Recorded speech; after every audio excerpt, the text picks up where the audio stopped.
তিনবার আমাকে হঠাৎ করেই ভর্তি হতে হলো নার্সিং হোমে। আর সোশ্যাল মিডিয়াতে এই ব্যাপারটা নিয়ে অনেক কিছু দেখছি, তো ভাবলাম আজকে আমি বলি যে আমার আদেও কি হয়েছিল। আর এই ভয়ঙ্কর জার্নিটা আমার জীবনে ঘটেছে 15 দিন আগে থেকে। এবার বলি প্রথম দিনের কথা। প্রথম দিন রাতে হঠাৎই আমার শরীরটা প্রচুর দুর্বল হয়ে পড়ে। এমনই শরীর খারাপ হয়েছিল যে আমি পুরোপুরি অজ্ঞানী হয়ে গেছিলাম। আর বাড়ির লোক তো সবাই কান্নাকাটি শুরু করে দিয়েছিল। তো ওই দিন রাতেই আমাদের এখানে একটা নার্সিং হোমে আমি অ্যাডমিট হয়ে যাই। সারা রাত স্লাইন চলে, পরের দিন আমি সুস্থ হয়ে যাই। আর বাড়ির সবাই এটাই বলছিল যে আমি রাত জেগে প্রচুর ভিডিও বানাই, এডিটিং করি, রাতে ঘুম হয় না, প্লাস টাইম মতো খাওয়া হয় না, এই কারণেই হয়তো এসব হচ্ছে। তো পরে 1-2 দিন শরীরটা একটু খারাপ ছিল, কিন্তু ব্যাপারটা আমরা ক্যাজুয়াল নিয়েছিলাম যে হ্যাঁ ঠিকঠাক মতন খাওয়া দাওয়া করলে হয়তো আমি আবার ঠিক হয়ে যাব। কিন্তু 2 দিন পরে আমার শরীর আবার অসুস্থ হয়ে যায়। তারপরে আমার বাড়ি থেকে আমাকে তুরন্ত এইমস এ নিয়ে যাওয়া হয়। ওখানে আবার প্রচুর ইনজেকশন এন্ড স্লাইন চড়ানো হয়, যেটাতেও আমি সুস্থ হতে পারছিলাম না। তারপর বাড়ির লোকের এবার প্রচুর টেনশন শুরু হয়ে যায় যে হয়তো আমার ভেতর থেকে কোনো সমস্যা হচ্ছে, তা না হলে এত স্লাইন এত মেডিসিনের পরেও আমি সুস্থ কেন হচ্ছি না। তারপরে কল্যাণী একটা নার্সিং হোমে আমাকে চেক আপ করানো হয়, আর ডক্টর তখন এটা বলেন যে আমাকে তুরন্তই ওখানে অ্যাডমিট করতে হবে। তো ফ্যামিলির লোক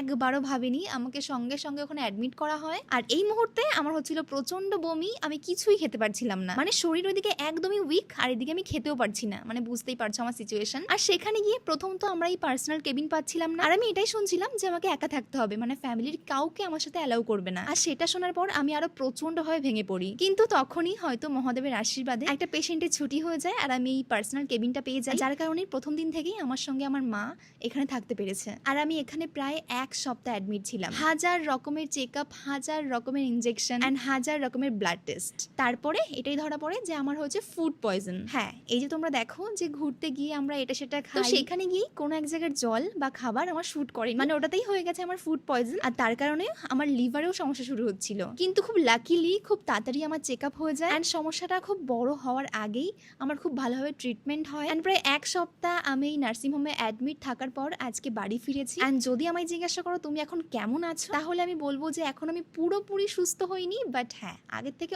অনেকটাই ভালো আছি। আর তোমাদের সবার আশীর্বাদ, আমার ভগবানের আশীর্বাদ থাকলে তাড়াতাড়ি আমি খুব প্রপারলি সুস্থ হয়ে যাব। তো যেহেতু আমার ফুড পয়জন ধরা পড়েছে, তো ডক্টর এটাই বলেছে যেই কদিন আমি মোটামুটি একটু সুস্থ না হয়ে যাচ্ছি, আমার ফ্যামিলি মেম্বারদের আমার কাছ থেকে একটু দূরে দূরে থাকতে হবে, যাতে এই ভাইরাসটা না ছড়ায়। এটাই হচ্ছে ব্যাপার। যাই হোক, শরীর ভালো খারাপ এগুলো জীবনের একটা অধ্যায়, এটা সবার সাথেই হয়, আমার সাথেও হয়েছে। তো এই 15 দিনের একটা লম্বা প্রসেসে আমি অনেকটাই কষ্ট পেয়েছি। হ্যাঁ, আমি এটাই চাই যে এরকম যেন আর কারোর সাথে না হয়। তো তোমরাও সাবধানে থেকো, সাবধানে খাওয়া দাওয়া করো। এন্ড হ্যাঁ, এখন আমি অনেকটাই ভালো আছি, খুব তাড়াতাড়ি পুরোপুরি সুস্থ হয়ে যাব। প্রচুর মেডিসিন চলছে, অনেক ট্রিটমেন্ট চলছে এখনো পর্যন্ত। আমি জাস্ট এটাতেই খুশি, ব্যাপারটা বড় হওয়ার আগেই ধরা পড়েছে, এন্ড শুধুমাত্র মেডিসিনের দ্বারাই সবটাই ঠিক হয়ে যাবে। আর সবাইকে অনেক ভালোবাসা আমায় এত আশীর্বাদের জন্য।